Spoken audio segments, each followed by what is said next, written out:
Slava Bohu. I wanted to read a couple passages today from the Old Testament. These are prophecies about Jesus. The first place I wanted to read is Micah, chapter 5, verses 2 through 5. Micah 5:2.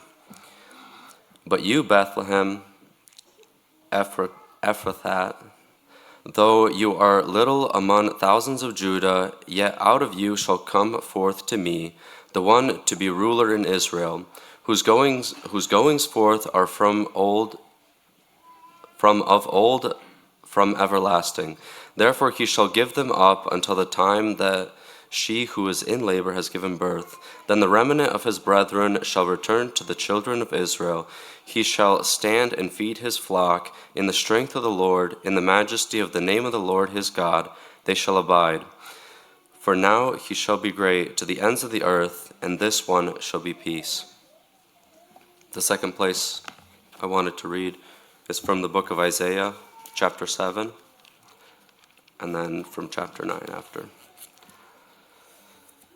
Isaiah chapter 7, verse 14. Therefore the Lord himself will give you a sign. Behold, the virgin shall conceive and bear a son, and shall call his name Emmanuel.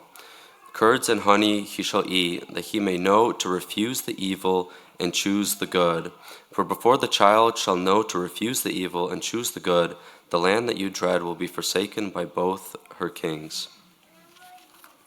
And the last place I wanted to read is Isaiah chapter 9, verses 6 and 7. Isaiah 9:6.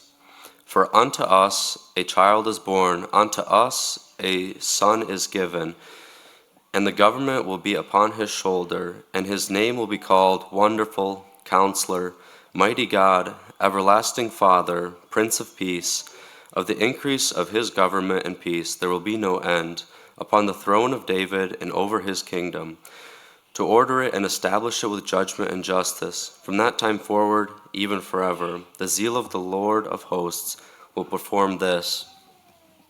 We read in Micah, just going to go over some of the things that were talked about Jesus, just some points. These prophecies, we know that they came true. He was born in Bethlehem, and it talks about him being the one to be ruler of Israel, that he feeds his flock, or that he's going to feed his flock. In the majesty of his name we are going to abide, that he's going to be great, that this one, talking about Jesus, shall be peace. And in Isaiah chapter 7, it talks about him refusing evil and choosing to do good. And in chapter 9, it calls him Wonderful, Counselor, Mighty God, Everlasting Father, Prince of Peace. And it talks about his kingdom, that his kingdom is going to be established, and that he is going to order it with judgment and justice from that time and forever. And I just wanted to point out a couple of these things, that because sometimes we forget, especially the younger people here, we forget that Jesus, we celebrate Christmas, we celebrate Jesus' birth right now, but he is not a child anymore. He is our King, he is our ruler, and he is our God. And let his name be praised forever. Amen.